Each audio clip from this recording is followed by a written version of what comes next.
Hey everyone, so if you've been paying any attention to probably either of my channels over the last couple of months, you know that I have been super excited about the Bill and Ted movie coming out. Bill and Ted was a big part of my childhood. They've always been some of my favorite movies, so seeing a new one coming out has gotten me really excited, and I've been looking forward to it for a while now. But I am super excited to bring to you right now in this long video an interview that I was able to do with Spiros Michalakis. He is the science consultant on this film, turns out on many other films as well. Spiros works at Caltech. He's part of a group called the Institute for Quantum Information and Matter, and they're doing a lot of really cool experimental stuff, and they also do a lot of community outreach. That's kind of what he focuses mostly on. So I kind of stalked him a little bit when I found out that he was the science consultant for Bill and Ted. I reached out to him, and thankfully he was willing to sit down and talk to me a little bit about his experience with Bill and Ted and some of the other films he's worked on, and also just quantum stuff in general. It gets super deep. He talks, look, my face is going to glaze over quite a bit in this. I'm just letting you know now because I was just kind of struggling to keep up. It's some pretty interesting stuff.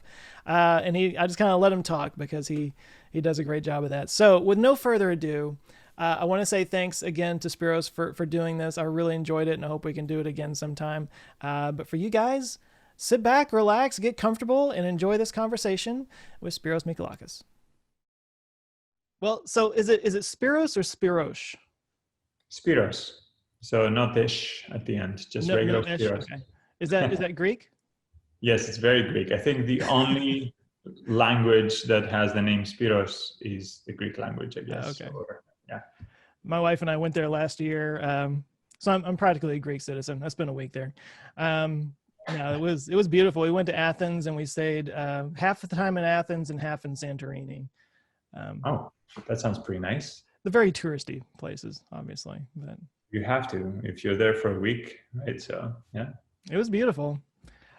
Being over here, you don't see that kind of history, you know. In Vegas, miniature versions of this. So yeah, sure, you got pyramids, you got the Eiffel Tower. That's right. It's all right Caesar's there. Palace. It's pretty amazing out there. Pure America. Yeah. Well, cool. Well, why don't we just start by telling me a little bit about like who you are, what you do, your background, and all that kind of stuff. Sure. Yeah. So the way to pronounce my name is Spiros Michalakis. Michalakis is the last name. As Greek, obviously, it's very hard to pronounce, but also very long. But has a lot of power. And actually, most people don't know that Greek names, like when they end in akis, and you may have heard Hatzidakis, other names like that, these endings actually signify something. Okay. And they also mean that you come from a particular part of Greece. For me, it's from Crete. Okay. So it is the major island on the south of Greece. And it also means like the kid version of something, of a name, right? Michalis, Michael, right, okay, is the original, like, name for someone. But if you say Michalakis, it's like if you have a little Michael, you'll call them Michalakis, right? Okay, so kind of like right? Ito at the end of like Italian or something like that. That's right. That's right. Pepito. Interesting. So yeah, I'm a little Michael. So you're little Michael. Oh. So I grew up in Greece. I am the middle of three brothers. We all ended up somehow in science. We also all ended up going to MIT right after high school, one after the other. And that was weird because I didn't really get to see my brothers while we were studying over there. I studied mathematics with computer science as an undergraduate there. Then I moved to Sunny California for the first time, because I'm back here now, to study for a PhD in mathematics and more like mathematical physics at UC Davis. That's where I fell in love with bicycling and sushi, which is the best stuff. And then I traveled to Los Alamos, New Mexico for my postdoc. That's like when you first do work after you have a PhD, after you ask people to call you a doctor. And I was there for 2 years, and during the first year I worked on what is known as a millennium problem, not millennial, that's impossible to solve, but the millennium problem, one of those that they put up there for humanity to struggle with. Right. And it had to do with something known as the quantum Hall effect, which is the emergence of macroscopic quantum physics, right? At our scale, which we thought for a long time that it was impossible, that quantum mechanics has to do with a microscopic world. And the reason I'm also bringing this up is because that will have some bearing to the movie Bill and Ted Face the Music. So anyways, I worked on this one with my postdoc advisor. We ended up solving the problem, so yay for that. Just recently, we got some recognition 10 years later because people were like, all right, we understand, the solution finally. But after that, I came to Caltech, the California Institute of Technology, which is in Pasadena, California. And I've been here for 10 years. Today or yesterday would be my 10-year anniversary at Caltech. Wow. And it's been fantastic. A lot of cool people. They're also smart, which is nice, from around the world and all stuff. And I've been doing research as a mathematical physicist, but also outreach. I have a very unique position here at Caltech where I don't have to teach. It's very nice. And instead I get to choose what outreach I want to do to the public, which is also how I ended up getting entangled with movie makers and with Marvel and with like Ed and Bill and Ted and stuff like that. Yeah, well, so I tried to find some other films that you worked on. I saw Ant-Man. Yes. What about the Avengers? So yes, this is a quick history of how Ant-Man and the Wasp, and then Avengers Endgame are all tied together. Yeah. So I think it was 5 years ago, 5 or 6 years ago, I was flown to Atlanta, Georgia at a nondescript location, which turned out to be like a building in Pinewood Studios where Marvel was filming a bunch of their movies. Mm-hmm. And all I knew at the time was that I was going to be a consultant for a movie called Ant-Man. And I didn't know who Ant-Man was. I mean, I did not grow up reading Marvel comic books or even DC Universe comic books, but I was, like every kid growing up in Greece, Superman with like everything else stuff. And I had heard of Thor and Hulk and some of the other ones, but I didn't know like about Ant-Man. So I remember buying Wi-Fi on the flight to Atlanta just to try to do some Wikipedia research or whatever on what that was, because I'm sure it existed before and they were just going to have a remake of this, bring them into the Avengers or whatever. And I kind of fell in love with the idea that, this tiny superhero. And I was like, oh, that's really cool. But it didn't have enough time. It was an hour-long flight because I was actually in North Carolina flying to Atlanta. And I didn't have enough time to read about the microverse and all that stuff, like all the physics stuff. So when I arrived, and Paul Rudd just showed up out of nowhere after his superhero training, sweaty, semi-sweaty, and sat down, and then everyone else filled out this very large conference table around us. We had like a 2.5 hour conversation about quantum physics, because I told them, listen, I don't know what happens when you are ant-sized, but I can tell you what happens if you go quantum size, right? It's like, what is that? Tell us all about it, right? And I told them the laws of physics, like space and time, lose their meaning as we know it. And that's where they got very fascinated, right? Because they're like, wow, that's very different. This is not about like getting super strength as an ant anymore. It's about being able to manipulate the very laws of physics if you know what you're doing at the fundamental scale, right? At the quantum realm. And that's also when I told them about the quantum realm, and then became a part of Ant-Man, and became part of Ant-Man and the Wasp with Entanglement, because they brought me back in to work on the script with them and all that stuff. And then Avengers Endgame, I had given them a lot of ideas about how time and time travel works, and they just put it in there, which was very nice. And they had some consultants also who are friends of mine jump in there and do some magic.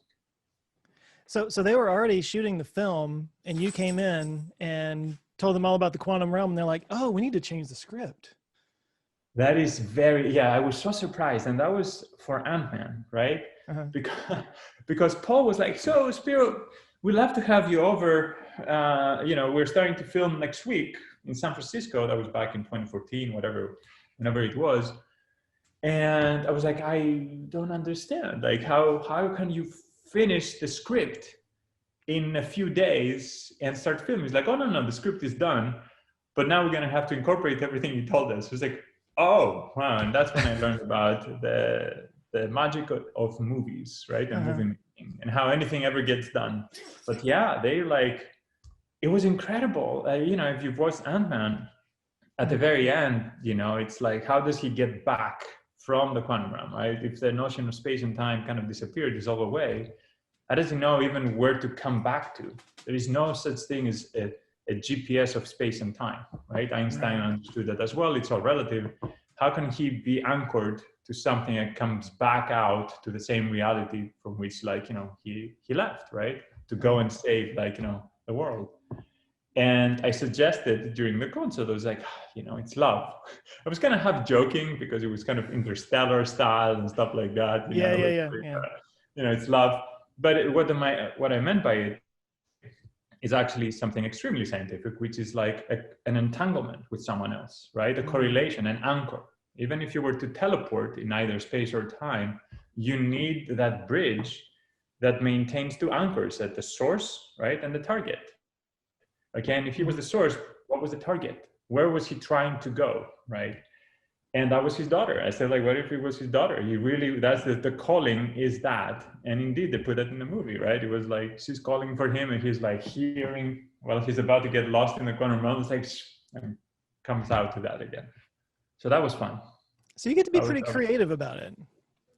Yeah. You're not just the guy telling them that they're doing everything wrong.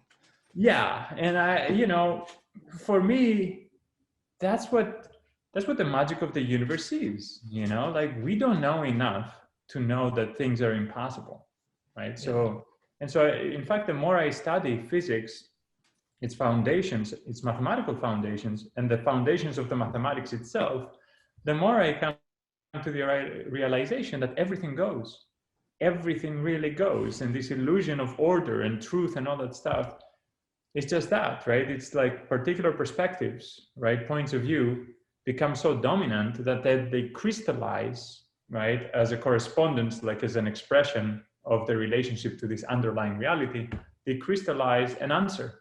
And that answer becomes like a pattern that we keep seeing again and again.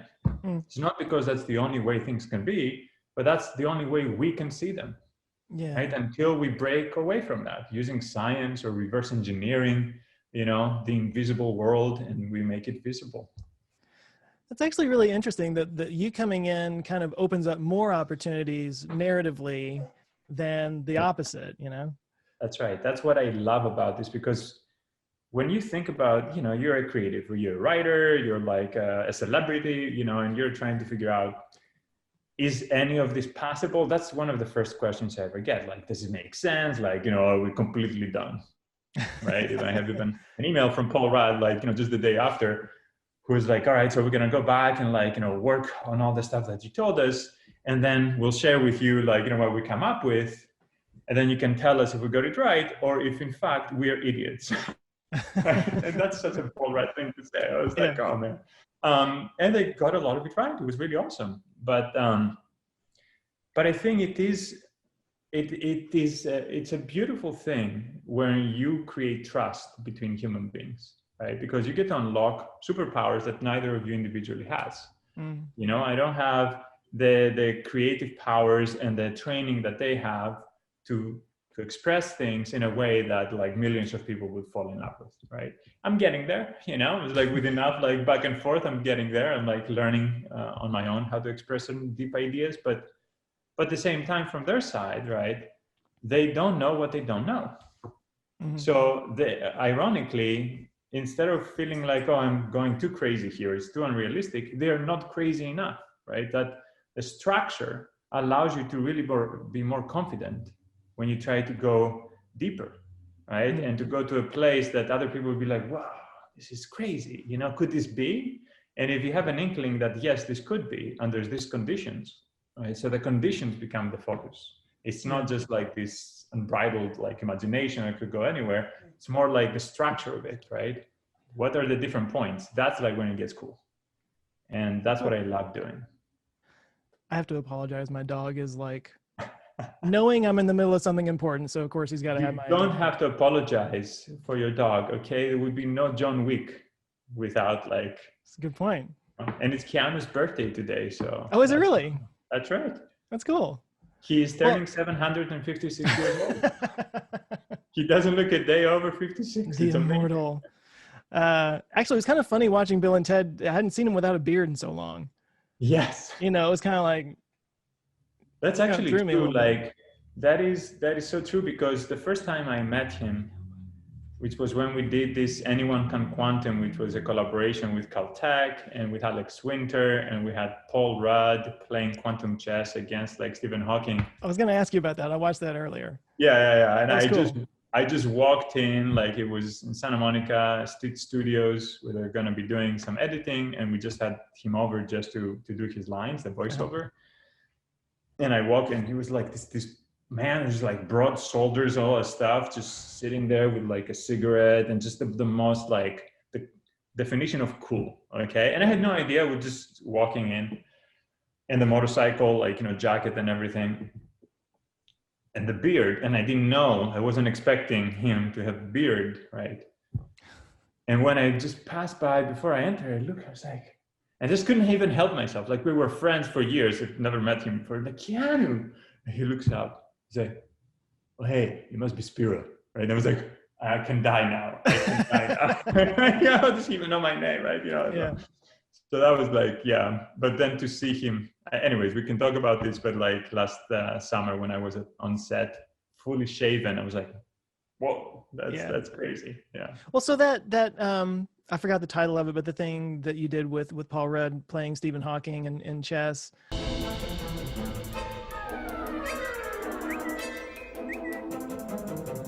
That almost took 5 minutes. What a colossal waste of my time. So, okay. I literally watched it this morning, kind of in preparation for talking with you and everything. And I'm watching that, and the voiceover at the beginning, I was like, that sounds like Keanu. Welcome to the future. It's 2716, and it is most excellent. What are the odds that they've worked together on this before, you know? And then Alex pops up and does that little "Shut up, Ted" line. I'm like, wait, what's going on? All right, Keanu. God, what's that line from Bill and Ted that will work so well right now? Shut up, Ted! Oh, yeah, that's it. Of course, thank you. Shut up, Ted! And then at the end it said that he directed it and whatnot. Yeah. So was that kind of how you got to know both of them, or did you know Keanu before that? Yeah, it's a most excellent story, if I may tell it. Most triumphant. Right. I actually met Ed Solomon, one of the two writers for Bill and Ted, the original, and all the sequels. And I met Ed through a common friend of ours, Hunter Mutz, who is this, this genius from Harvard who's been like tutoring like the best and brightest. And he just somehow he met via someone who was a colleague of mine at Caltech at the time, and just put us together. And then Hunter is like, you have to meet my friend Ed. So we actually went over to Ed's place in Santa Monica. Never met Ed before. I knew about his work, Men in Black, right? Charlie's Angels, so these other movies. I was like, okay. And Ed is amazing. Okay. I'm just going to put it out there right now. Ed Solomon, all right, Chris Matheson, Alex Winter, and Keanu Reeves are in real life the most excellent people. It's not just that they're very intelligent and deep and philosophical, which is the irony of seeing them portray like Bill and Ted kind of thing, and the writers behind. Like UCLA, like Ed Solomon studied at UCLA, and he was either the number one, number two student of his cohort that year. Like he was just, a comedy writer. No, he was the top student at all of UCLA, right, when he graduated. So, but they're incredible people. So I go over to Ed's place. I bring with me two of my closest friends, And one of them actually has been my girlfriend since then, right? This is how I hooked her. Like, hey, go hang out with Ed Solomon. You're very entangled at this point. I know, I found a way, right? And it was amazing. Like, we had an amazing evening. We became like close friends even just this evening. He cooked for us, all that stuff. And he was also like, hey, if Gillian Anderson hasn't gone to sleep, she lives right next to me, let's just go, because I'm like, I love X-Files. I didn't even know about Gillian being right, And anyways, we called her that night. It's like, oh, we're just about to like turn in, damn it. Anyway, didn't get to meet her. It's fine. But we remained close friends. And when years later, Caltech was like, we need to do this big event for Richard Feynman and quantum computing and all that stuff. And I was part of the production team for that. I was like, wouldn't it be cool if we had Sheldon Cooper from The Big Bang Theory, okay, and Stephen Hawking, who's a friend, play quantum chess against each other, a game that I had been developing with an amazing graduate student at the time from USC, Chris Cantwell. And it was a real game, right, where you have quantum physics underlying a quantum physics engine, okay, so you're playing chess in the multiverse kind of thing. And there'll be more we can talk about that because we have new stuff coming out soon. But it's like, wouldn't it be cool to have them, these super nerds, like, fight and trash talk each other over that? Uh-huh. We couldn't get the Big Bang Theory side to respond in time. So I said, well, I just did this consult, with Marvel. Maybe if I reach out to Paul, because I had his email and stuff, like maybe it's 1 in a million. He'd be like, yeah, I'll do it. And sure enough, he's like, yeah, I'll do it. And it's like, oh, okay. So you'll play against like Stephen Hawking. Like, sure, of course. Who wouldn't? Like, it's like, okay, great. Who would say no to that? I know.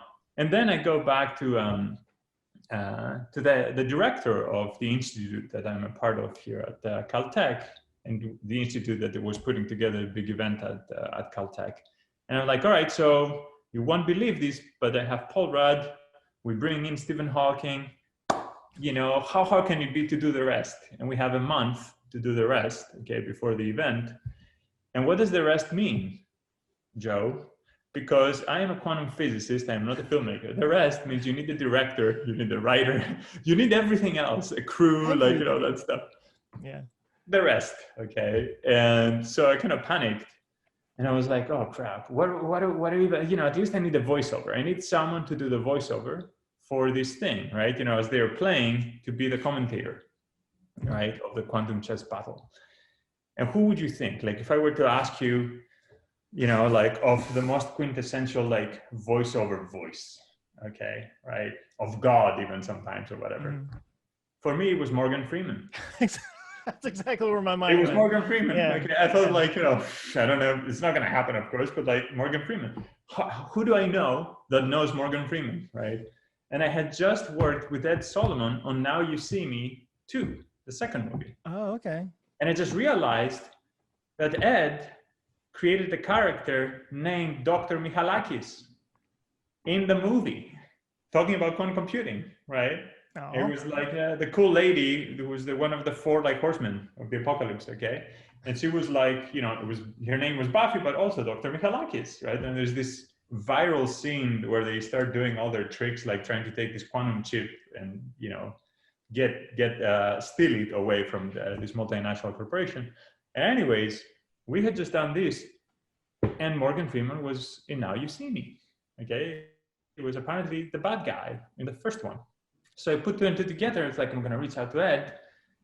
Maybe 1 in a million that he'll get me Morgan Freeman, right? And so Ed was like, no, I don't know if I can get you Freeman, because he's, he was dealing with some health issues at the time, but also he was like far away. But let me get back to you. I was like, okay, but So he gets back to me like a few hours later. I was at a quantum computing conference actually that Microsoft was putting together in Santa Barbara, California. And I get an email from him saying, hey, I need you to call me. Okay. Like, oh, like this is important. I was like, okay. So I call him, I get out like of an important talk actually. And I give him a call, and he's like, And so this was Ed? that was Ed. Okay. That was Ed responding like, hey, you know, like I have some news for you. And that's when he lets me know that Alex Winter, Bill from Bill and Ted, right, is a director. And by the way, I didn't even know who Alex was, to be honest, because I hadn't watched Bill and Ted at the time. Like, I was gonna ask. Growing up in Greece, I didn't get a chance. I missed this beautiful, like, you know, piece of art. And I was like, okay, Alex. But when he said like, oh yeah, and by the way, Alex, you know, is very good friends with Keanu Reeves. Like, he's gonna do the voiceover. He's agreed to. It's like, wait, what? What's happening right now? So I have a director with a crew, right? Alex. Okay. I have the voiceover. I have pretty much all the pieces that were missing, and then I just have to put it together. And that's what I did. And we got this, you know, Anyone Can Quantum come out a month later. Premiered it at the event. It went viral and all the good stuff. Yeah. Yeah, that was cool. So you didn't grow up with Bill and Ted. I was going to ask if you were like really all that familiar with it before you came on board. No. But it sounds like you kind of knew the guys long before that. I mean, at some point you must have seen the movie. Well, so I saw the movie right before I met with Alex Winter. Don't tell Alex. Hopefully he doesn't see it. Like, I didn't even know. Like, and he lives in you know, Pasadena area, right? Like near where I lived, which was very nice. But I was supposed to meet with him for lunch, right? To discuss the financial aspect of it, but also like the creative aspect, because he was gonna bring a package and say, all right, here is what I need from you, right, in order for us to make this, and then we'll have to deal with Paul Rudd's people and all stuff. And I meet with him, and I remember the night before, I was like, I need to watch Bill and Ted's Excellent Adventure. I need to, otherwise I would be like such an idiot. I have to, because I didn't know what I didn't know, right? So I did. I watched it. I was like, You're like, so what have you done? Most excellent. You know, this is like really, really cool guy. Why is he going to meet with me? Anyway, so we ended up having a really great lunch. We you know, became friends, and we've been friends since then. And yeah, so it was very good. Very Cool. good. Well, let me tell you how much I watched Bill and Ted when I was a kid. I guess I was a teenager about the time that it came out, and so I took a typing class in high school. This is a class that I've gotten the most use out of any class that I've ever taken, because I type for a living now, basically. But at the beginning of every class, he would give us like 10 minutes to just type whatever we wanted, just whatever, and then he would get into the actual, you know, practice or whatever. And at the beginning of every class, in 10-minute increments over the course of the year or the semester, I typed out from memory the entire script to Bill and Ted's Excellent Adventure. I should be interviewing you. It's just the wrong way. That's just how much I was into it back then. Wow. Oh my God. That is so cool. I actually did get to meet Ed very briefly one time at the Austin Film Festival. That was something like, but he would not remember it because I barely remember it. I just remember like that I was like standing around in a group of people, and I shook his hand and said I was a fan and whatnot, and that was about all it was. But I kind of fangirled over him a little bit, but that's all right. Anyway, so yeah, I've been a fan of the movies this whole time, and I've been saying before, like, this has just been a terrible year for everybody, myself included. And the one shining bright moment was that there's this new Bill and Ted movie, and I've been waiting for this for 30 years. And it was like, I didn't even care if things got spoiled for me. I just wanted to consume as much of it as possible. I just wanted to like have something that gave me joy in my life, you know? And that was how I ran across the Rolling Stone interview where Alex kind of dropped your name, and then I stalked you a little bit. So, so in the emails, you're like, how did you know that I was? How did you know? Yeah, I was like, I don't know. I haven't seen a lot of my name out there yet, but that's cool. I'm glad that you did, and I'm glad that Bill and Ted Face the Music exists in the world right now, because it is an excellent movie, right? Like the thing about it, it's not it's not some Oscar-worthy movie or something like that. But what has worked so well for the Bill and Ted movies is that Bill and Ted in real life, Alex and Keanu, are really close friends. Like, most people may not know this, they are very close friends, as in like because Keanu has been alone in life for a long time, despite the celebrity and everything, until recently, thankfully, and he's, he has somebody wonderful with him. I remember even just a few years ago when Alex would invite me over for Thanksgiving, and he'd be like, "Oh yeah, and by the way, Keanu's gonna be there," right? So Keanu would spend time with Alex's family, just to, they are that close, and they've been that close. And again, in every interview they've done for the movie, Keanu honestly says that my favorite part about coming back all these decades later to do this is I get to work with Alex again, like as Bill and Ted versus just as like a voiceover in some of the things we did or some of the documentaries that Alex has done. And Keanu is just, he's so freaking smart, but he's like, equally kind, the same way that Alex is. Like Alex in my mind is one of my favorite people. I keep telling like people that I don't even know. It's like, I can just have lunch. Every time I have lunch with Alex, I feel re-energized. I feel like I can just go and take on the world again. Right? There's a lot of people out there that you can feel like that with. Yeah. Those are people you really want to cherish. Yeah. Yeah. Yeah. And it was so good seeing him back on screen. I know he's been doing a lot of work behind the camera. Most people don't know that, but seeing him back up there, and he just killed it. He was so good. He was so good. He just stepped right back into it. He's and in real life, he's just such a simple guy, right? As far as like he doesn't, what I mean by that is like, despite his extreme depth, he's not pretentious. He's just like genuine, like it just relaxed, smiling, but when business is needed, he's creative and he does and just to see him. Yeah. And I remember, some of the back and forth while he was getting training again and voice training and all that stuff. He was like, "Oh man, some of the actual working out is brutal.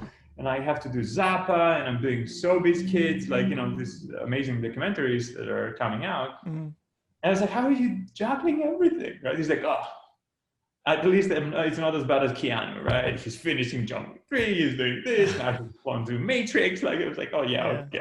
Okay." So. Yeah, every interview I've seen with Keanu for Bill and Ted, he's like in a hotel room in Berlin or something because he's in the middle of, I guess, Matrix 4 or something. Yeah. Well, so I guess we could talk a little bit about the quantum conceits that are made in the film and kind of get your feedback and see where it all kind of came from. So the thing that stuck out to me from this film, and every Bill and Ted movie kind of makes up their own rules a little bit, especially Bogus Journey at the end. They really just kind of goes off the rails a little bit, but it's still a great movie. So in this one, and I'm going to try to be spoiler free for those who haven't seen it because it is still kind of brand new, but the basic conceit seems to be, and tell me if I'm wrong, that all these different points in time are kind of like time in superposition, right? They're all existing at the same time in parallel. Yeah. In all places and at all times. Yes. So is that an actual theory? Yes. Okay, so how does that go? Yes. So this is going to get deep now. I'll struggle. But I'm going to try to keep it fun and breezy while it's right. So in quantum physics, so quantum mechanics, right, is the best theory of physics we have currently of how the physical world works. But often people think of it as being a theory for the microscopic world, right? The microverse. But the deeper you get into quantum mechanics and quantum physics, the more it becomes clear that this is not the case. It is a theory for everything, not just for the microscopic stuff, right? It's just that there seems to be some transition where the quantum realm gives rise to the physical realm, the objective reality that we're used to, where we all get to agree that, we're looking at each other, there's a table, and it's not like you don't have the superposition, right? Yeah. The ability of things to be at separate states, different locations, different speeds at the same time. Okay. And is there any kind of, not to interrupt, but is there any kind of barrier between the quantum realm and the physical realm that we experience, like at a certain scale? No, there isn't. And think of it this way. Think of consciousness. Okay. ask yourself the following thing. At which point, how many neurons do you need to have consciousness? Is it 10? Is it 10,000? Is it 100,000, right? So it's more about the quality of things, where the sum of things is more than its parts, right? It becomes something new. It's actually very simple to understand, actually. If you think about biology, right? Is it really separate from chemistry? Well, in some ways it is. You know, there exist some dogmas like RNA to DNA and so on and so forth that you wouldn't think of them if you were to look at the chemistry level, right, underneath of biology. But if you were to squint enough and all of a sudden you look at things and they're more like coarse-grained and you let go of the high resolution of how things are happening, reactions at the chemical level, then it starts to look a lot like biology, right? So that's what it really is, that there is no clear phase transition. It's more statistical in the sense that if you take a very high dimensional structure, right, with many different dimensions, say like 10,000 of them, or even just like say 30 dimensions, okay? But you're not capable of asking 30 dimensional questions. I mean something very specific by that, right? Like, you know, you can only ask like 5-dimensional questions of like the 3 dimensions of space, right, where something is located, and then 1 dimension of where it is in time, and maybe an extra dimension of like what is its energy. It's a 5-dimensional like thing, but the actual entity itself is 30-dimensional. It has a lot of other dimensions on which you could explore it and get to find out what it really is about, right? So you project down to a low-dimensional subspace, as we call it, right? A very high-dimensional thing. What do you think happens? Okay. If the full high-dimensional object has a lot of structure, but also like it has a lot more potential, where a lot more things can happen, when you compress it down to a down version of like a 5-dimensional like universe, where we get to explore that, right, the projection down there, then a lot of patterns emerge that don't exist, you know, on the higher dimensional space. A lot of truths emerge, a lot of laws, like the laws of physics itself, okay? Okay. And that's what I meant also when I said biology is different from chemistry, in the sense that there's new laws that appear at the level of biology that don't exist. They are broken at the level of chemistry below. Because you have things that you can think of as exceptions, but they're not. They're just the microscopic realm there has a lot more configurations, possibilities, that then you get to only see a few of them macroscopically. And that's the transition, right? That's a transition from physics to chemistry, from quantum physics to regular classical physics of Newton and stuff like that. And this is like, you know, science itself is like a process of emergence, right? From one level to the next one. And as you go up, you get more meaning, right? Because you lose all the, you know, the exceptions, right, that you thought wasn't necessary, because you find laws, right? Things that are almost always true. But when you look underneath the hood, they're not fundamental, because right there, they don't exist, right? Yeah. And the one below has even fewer of them, and so on and so forth. So the laws that we experience in physical reality are like an emergent phenomena of the stuff that's going on underneath. Yes. And I started down this path, like explaining this, because then you may ask, is there one law to rule them all? Okay. Is there, if you go to quantum physics itself, which is supposed to underlie everything, right? You know, to explain every physical, you know, law and everything else that is happening in the physical realm, is there one equation to rule them all? And there is, right? And that is called Schrödinger's evolution. This is Erwin Schrödinger, one of the fathers of quantum physics, just wrote down a differential equation, an equation that tells you if you plug in the state of the universe right now, it gives you the state of the universe like a small time later.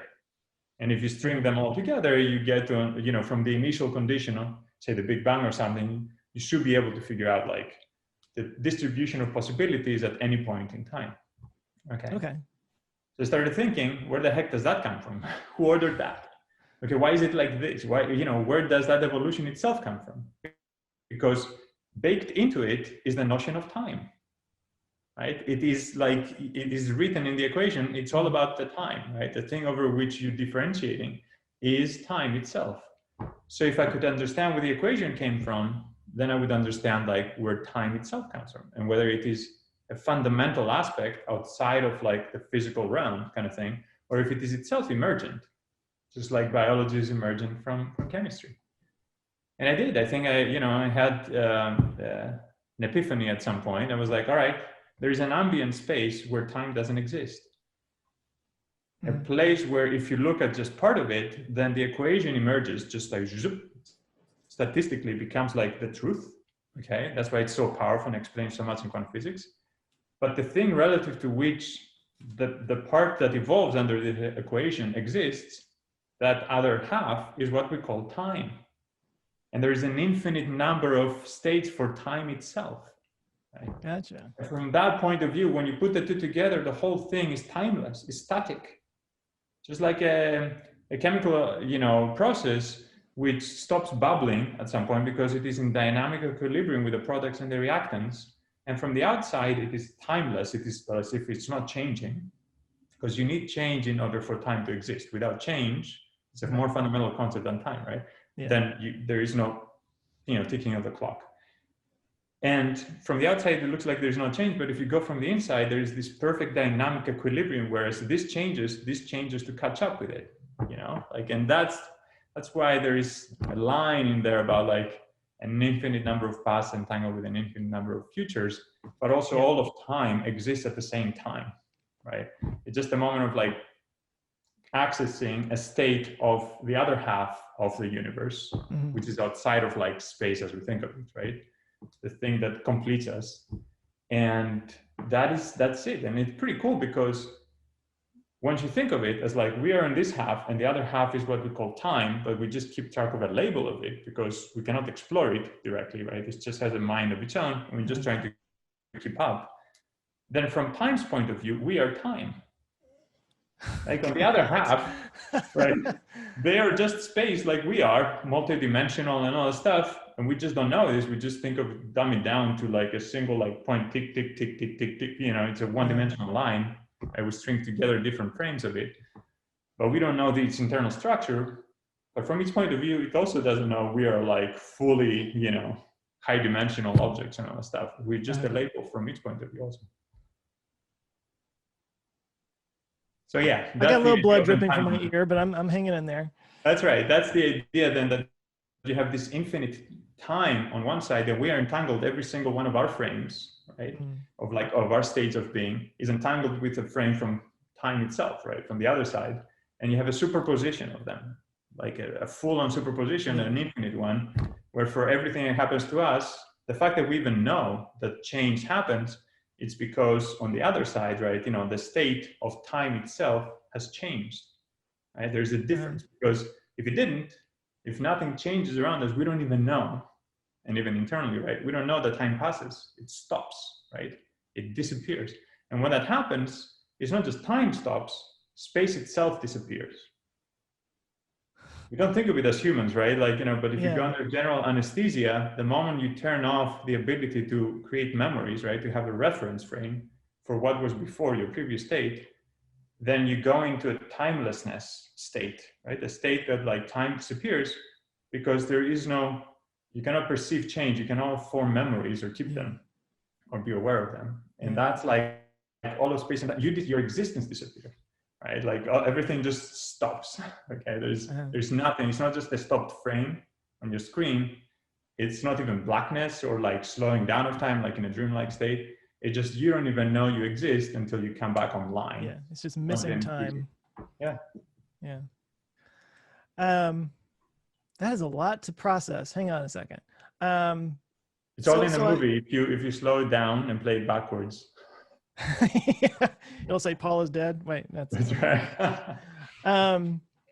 So in my head, so I'm watching the movie, the new movie, and I'm thinking back to like the way time was played with in the first two movies, right? Now, obviously, you had nothing to do with that, so that's a different thing.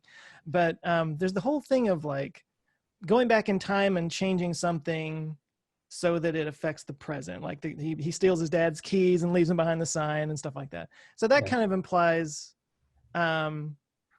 Would it be like a causal loop, I guess, or something? Is that the right term for it? Yeah.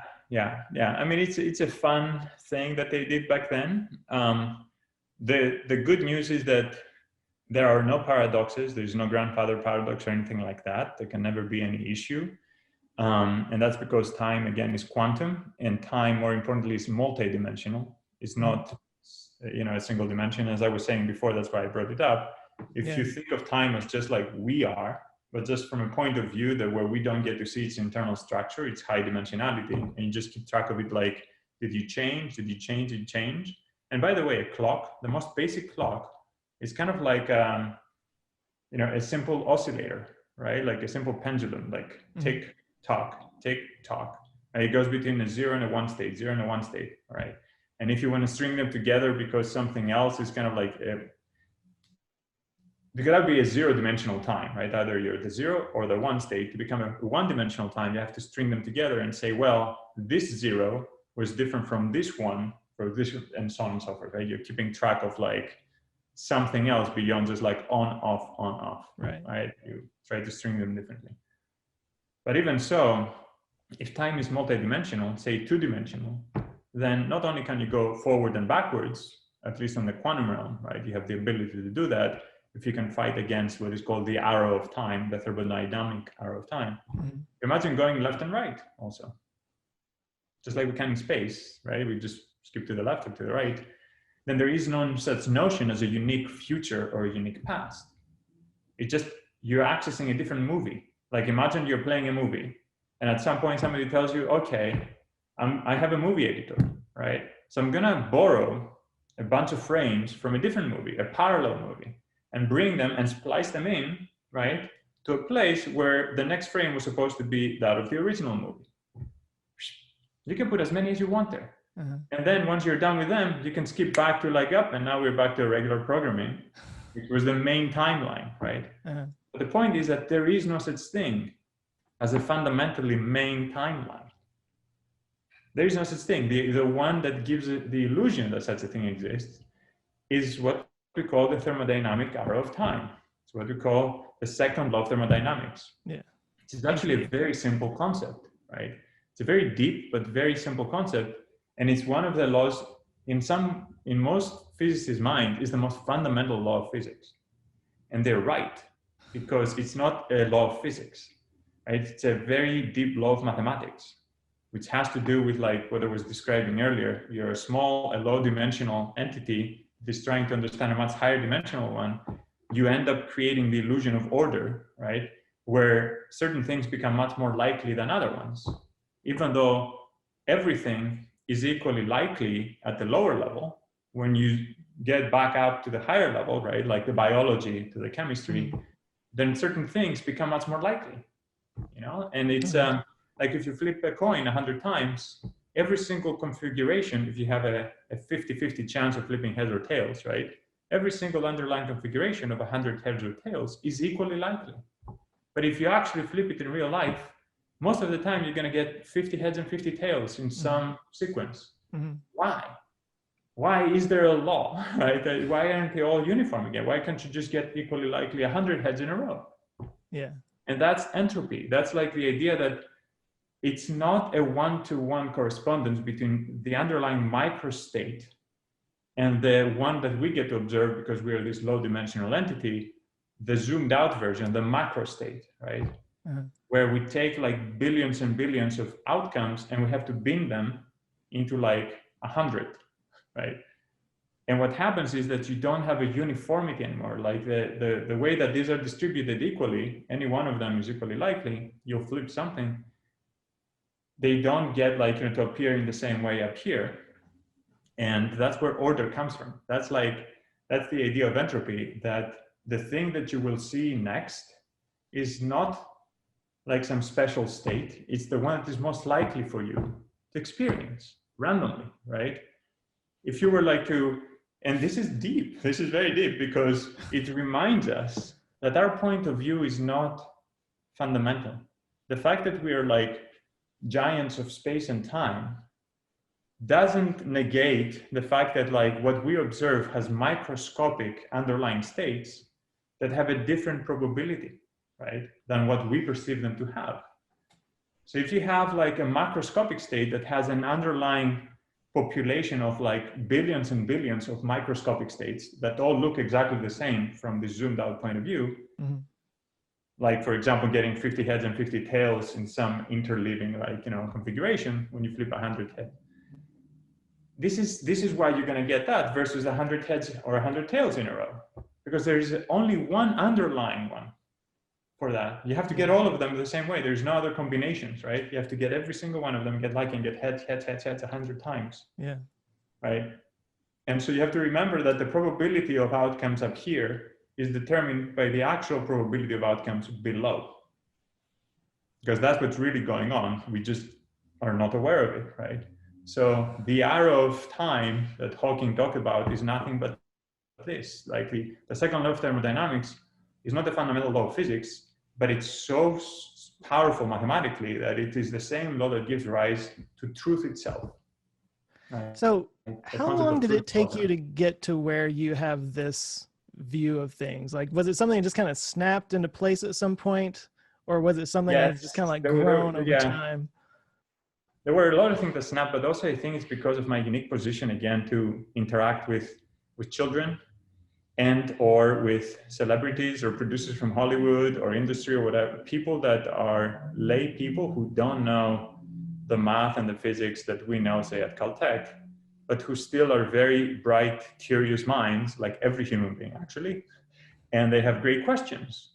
And they ask questions in ways that like make you stop dead on your tracks. How do I answer this? I should know the answer to this. Like if I were to write a bunch of equations down, like it'd be, but it's going to be useless because we cannot communicate this way. So what is the deeper concept here, right? Where we can relate, or an analogy or something. And then when you go down that path and you end up like doing research grade, stuff, but you get to understand things at a level that is even deeper than the mathematical framework that other geniuses came up with, right? And you're like, but why did they come up with that framework? You have to go to that level in order to satisfy keep going. the person on the street, okay? Yeah. Because they have to, but why did you, it's kind of like when you have a kid, it's like, why? He's like, right? So I wanted to know the why all the way down. Yeah. And it's hard because you have to also remember, like, you can't just become Deepak Chopra then and be like, everything's gonna just, throwing bullshit around without knowing why, right? Just because it feels good and because you have enough wisdom to like make it sound consistent, but it could be otherwise also, right? And it's just a word salad. And you're like, I need to have the ability to maintain structure in my thoughts while I still try to detonate the foundations of everything and blow them up, right? I need to remember what actually still works. Right, when you're ready to go down and destroy like the first floor to see there's a basement below. That's actually a really cool point, because I wouldn't consider myself an expert in anything, but in the channel I have to sort of distill information to the lay person as best as possible, and I always say that if I can get myself to understand it, then I can get other people to understand it. But I think the best way to learn anything is to teach it. Yeah. Because it just forces you to organize it a little bit more in your head so that you can get the ideas across. There is something very quantum about teaching.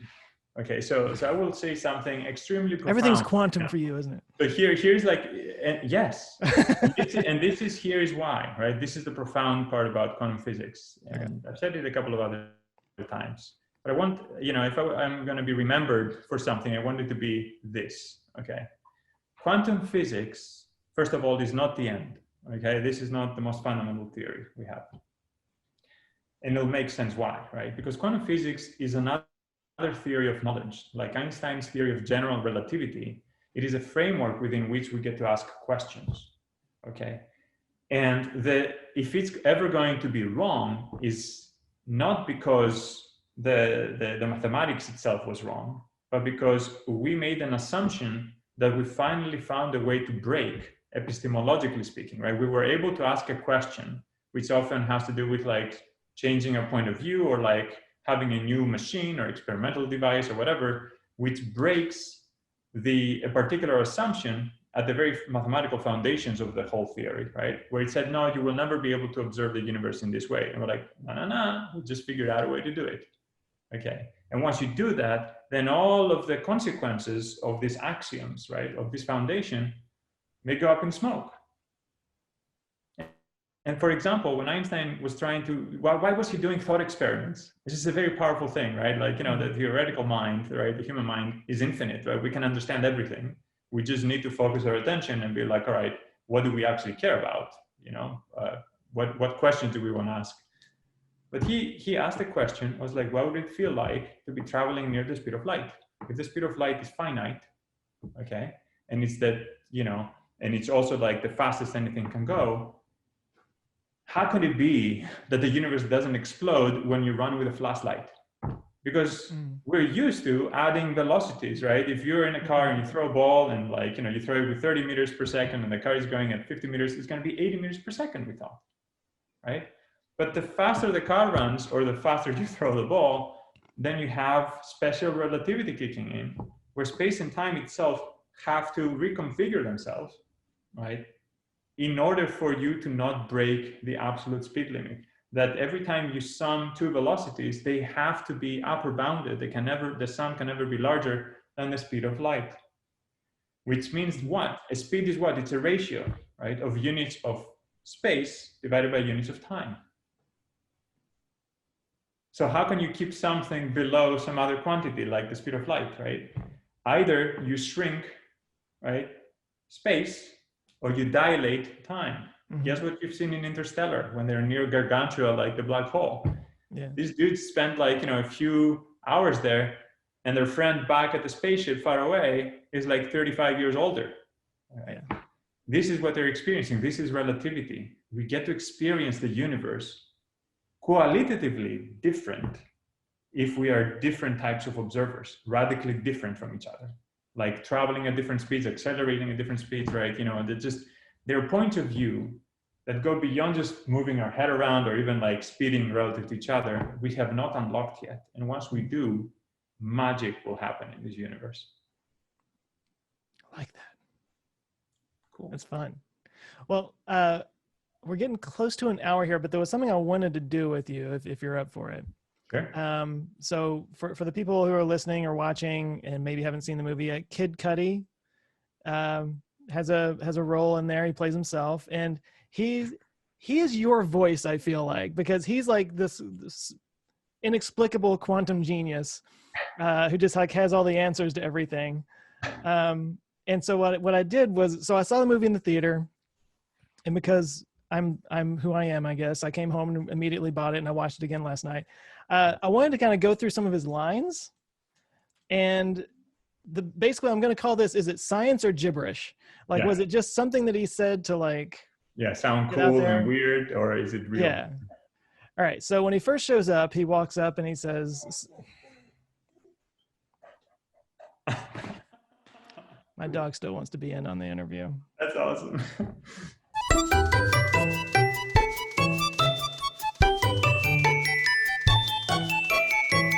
So Kid Cudi shows up and he says, so is this some kind of error in a holographic dual field? Is that the word that he says? Dual field?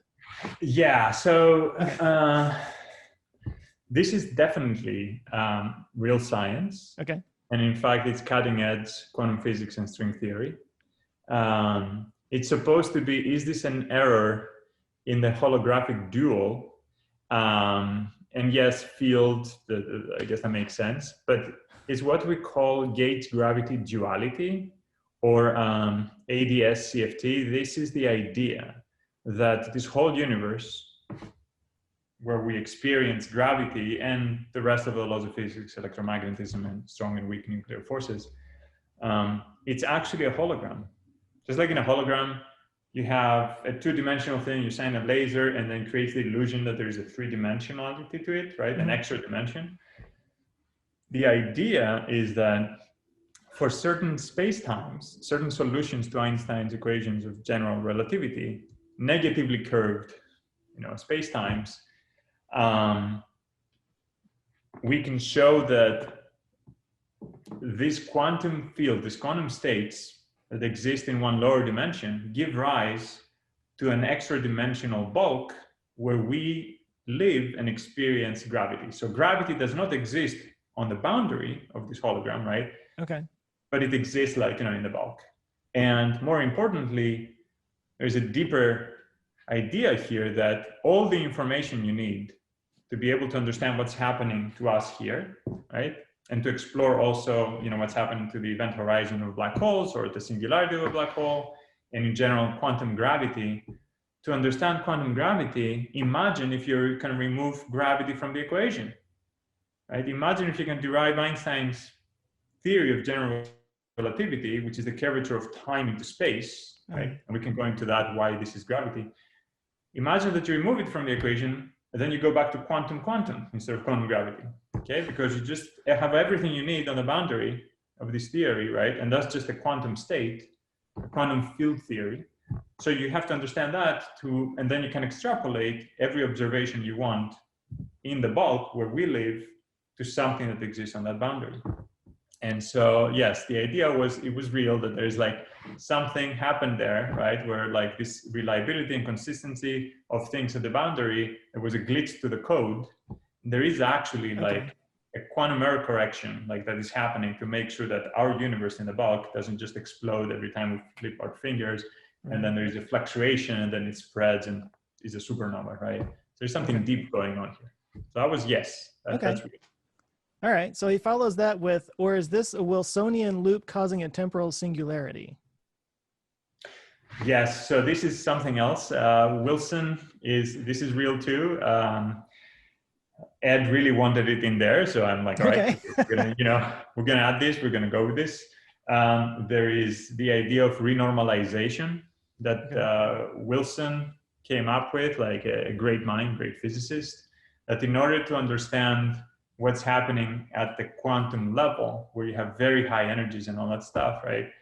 You have to do a renormalization, like, a way of recursively, like, trying to figure out how very high energy things give rise to the low energy universe that we experience.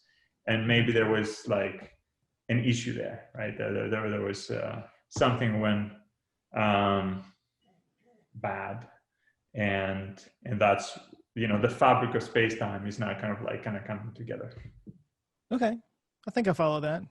Yeah. So then Billy says that she thinks that this is a tautological causal circuit, or a classic tautological causal circuit.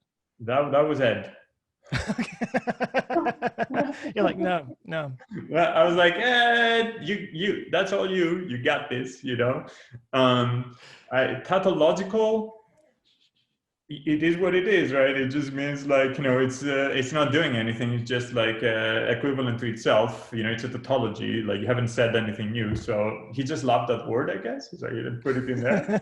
Causal circuit is, it just kind of like, there is a causality to Einstein's equations, and then there is something going on.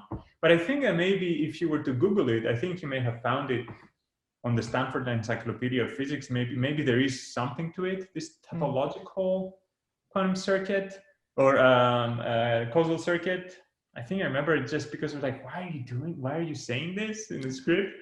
I think I did some research at some point. I was like, oh, okay, I guess, yeah, maybe there's something there. But this is more basic general relativity. It's not very quantum.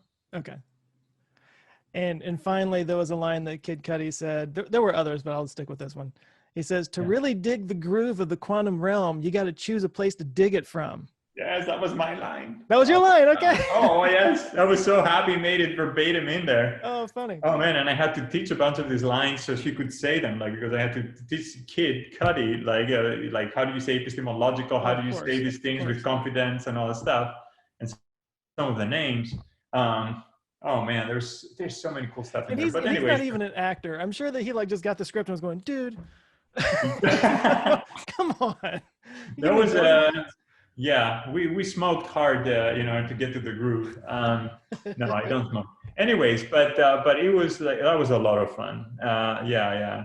To dig the groove of the quantum realm, gotta find a place to dig it from, right? Where is MP46? Anyways, I'm gonna leave it at that. But yes, this is a real deal. And the idea is connected to what I said earlier, that the most important aspect of the universe, where the essence of things exist, are not in the things in themselves, but in their relationship to other things. That's very deep. It's even at the foundations of mathematics itself, with like a new theory called homotopy type theory. And And that's amazing, because it tells you like it is that relationship is nothing but a perspective that you occupy relative to each other. You're trying to observe something, right? What Plato called the thing in itself, the thing behind us, where we only see like just shadows of it thing. Right. And not only have we been able finally to start turning our head to look at it directly instead of just at its shadow in front of us, the lower dimensional aspect of it, but quantum physics, again, is a theory of knowledge that allows for, the ability of multiple points of view to coexist. It tells you you just have to figure out where to view it from, what the right point of view is, and it will appear. You will be there, right? Because that's where you dig it from. Exactly, that's where you dig it from, right? It's up to you. You have to see it from the right point of view, and that's empathy, right? Like the ability to shift your point of view, your perspective, occupy a different one, and to not be calcified in thinking there's only one of them. And that's, by the way, the reason why they're trying to save humanity from all space and time collapsing in itself. Because think about how space and time can end with what we described earlier, right? If you're no longer able to change your point of view, which gives rise to change itself, which then we codify, right, with time passing. And if time does not pass, then there is no space and extent to space that you can perceive and all that stuff. You reach stasis, right? You reach a steady state, right, where you can no longer change. And that may be fine, that could be chill and everything, but it also means that you end, right, your ability to experience change, time, anything, right? So that is such a good message for this point in time, Thank you. I didn't even look that deeply into it, just on the surface level of the film. It's the whole, like, people need to come together, and and even in the credits where they took all the footage of people like doing air guitar and they made it really cool. Like, you just really walk out with this feeling of like hope and optimism. What is that? I've forgotten what that feels like. I don't trust it anymore. It's a very strange thing, because shifting your point of view and, mastering empathy, right, is extremely difficult and often feels useless. Yeah. To see the world from someone else's point of view, who you immediately and intuitively consider as being wrong, right? What is the purpose of this? What is the value in this? Yeah. But yet, those who have the luxury to travel to other places or to meet with people that are not like them and sit down and have a beer or eat, like, whatever the local food, and talk, right? Whereas in any other circumstance, if you disagree with them, you may, like, talk behind their back and be like, oh, these backward people. And when you do that, when you occupy that space, right, and you gravitate, you start shifting your point of view towards theirs, even if you may not agree, even after the fact, with them, be like, I still wouldn't want that or whatever, you have an appreciation for, like, how it is possible for someone to hold that point of view. Yeah. And so it is for them. So that's why I was like, Ed, quantum physics is not just cool because it will allow you time travel. Quantum physics is the ultimate theory of empathy. It is the ability to occupy points of view we thought were impossible. And so we were stuck thinking there was a single objective reality, classical physics, right? Because we thought we all see the world from the same point of view. That's why we agree there's a table here and so on and so forth. But if we were to zoom into the table disappears. The interstitial space between the atoms is so vast that the electrons not only don't know they're part of a table, right? They think like we are relative to the rest of the universe. Everything's empty space and there's little planets maybe here and there, we even know. This is, I think, profound, right? Like, and we take so seriously the idea that there is a single truth, even in science, and we're trying to figure it out. Where I think, like, what is really going on, and we really need to get with the program, is we need the ability to shift our point of view and look at a single object with new eyes, right? The old with new eyes. And that's where all the richness, right, of reality comes from. And that's what we do every 100 years or so, even with science. We're like, no, we thought we figured it out. But then Einstein comes along, then Heisenberg and Schrödinger, and, like, and always the old is fighting the new. They're like, how could it be? This works so well. Yeah. And you have to appreciate that, right? So pay tribute to it and say, yes, of course it makes sense. You did amazing, right? And you had to fight the people that came before you to have this more expansive view of the world, but just have faith that what we're giving you is not something that throws away everything you've done. It's just something that encompasses it, right? It's a new place from which you can experience the same thing. That is awesome. I think that's a good place to maybe leave off. But I wanted to give you a chance to talk about this this group that you're with at Caltech. Was it the IQIM? The Yes. for Quantum Information and Matter. Is that still a thing that's going on? And is that something I could lead people to? Absolutely, it is. Yeah, you can go to iqim.caltech.edu to learn more about some of the things we're doing. Like we're doing both theory and experiment, trying to make time travel and teleportation, but also more importantly, at this point, quantum computing and just basic science, which honestly for me and for most of us is the most fun, right? That is not even like, oh, we're looking for a payoff at the end, or, yes, we want to help humanity, but we're going to figure out such amazing stuff, just by playing, right? Doing physics, doing math, trying to be, innovative. And for me, if there is anything that excites me about the future is I feel like despite all the progress we've made in science and at places like Caltech and Stanford and MIT, we are just at the beginning, right? It's like we literally just now opened up the next level, not even the final level, just the next level of what humanity will be able to comprehend and understand in its relationship to the world outside and each other, it turns out. That is just, it's like, yeah, it's a field day. I mean, I look forward to kids, for the next 100 generations, just trying to put together all these new Lego pieces that we will give them access to. Cool.